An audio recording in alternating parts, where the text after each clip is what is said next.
Change direction, or an athlete's ability to cut, go forward or backwards, make a move, however you want to look at it, is maybe the most important concept to actually train.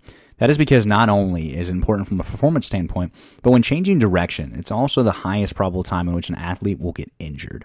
So in this first video of 2 videos on change direction, we're going to go over the basics. And the first thing we have to talk about is what is the most important concept of being able to change direction fast. And that is actually your ability to slow down, and even furthermore, your ability to balance. Here's a simple scenario to think about. If you took 2 athletes that are both identical in every way, speed, height, strength, all of it, and you had them race to a wall and back, but in one of the athlete's lanes, there is water right before the wall, and in the other athlete's lane is dry, which athlete will be able to sprint to the wall and back first? Obviously the one with the dry lane. But why? Yes, the dry lane will have better traction, but most importantly, the athlete will be able to slow down faster or better, thus being able to change direction faster. You see, in order to change direction, the most important thing is your ability to slow down or absorb force, and then reapply force. Change direction is really about controlled and precise force absorption, and then a quick and aggressive force application or production. You can even dive deeper with this and look at what allows an athlete to slow down better, and that ends up being balance. Balance in a fundamental way is simply put center of gravity over base of support. Your base of support is your feet or foot, depending on what you're doing. Your center of gravity is the point at which the mass or weight of your body is assumed to be concentrated. So when you see me here, think of the cone's position as my center of gravity. As my base widens, or I take my feet further apart, I become more balanced or stable. Then as I bring my center of gravity closer to my base of support, I again become more balanced. It would be harder to push me over or easier for me to maintain a balance from this position. You see, when you maintain your center of gravity over your base, you're balanced, and the closer the center of gravity is to the base, the more balanced you become. But once you start to make the base smaller, it becomes hard to balance, like when I go to just 1 foot on the ground.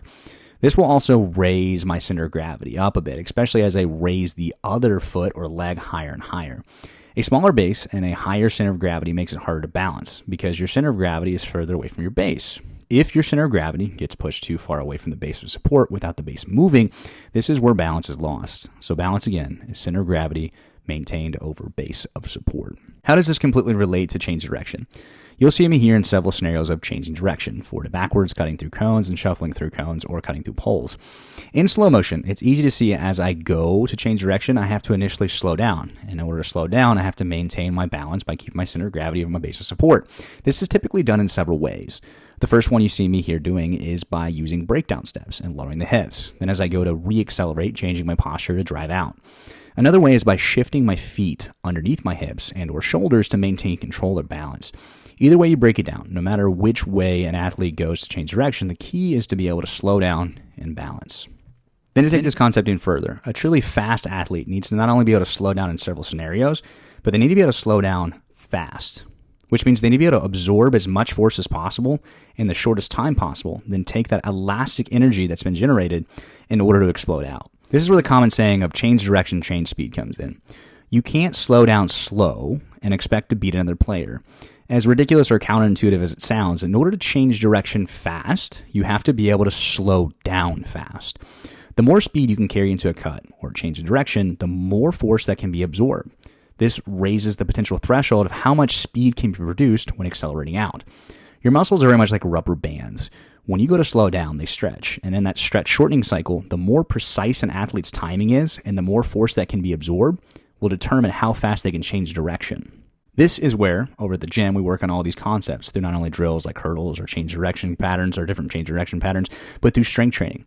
In the next video, we'll go over some potential positions to master in order to change direction better and quicker.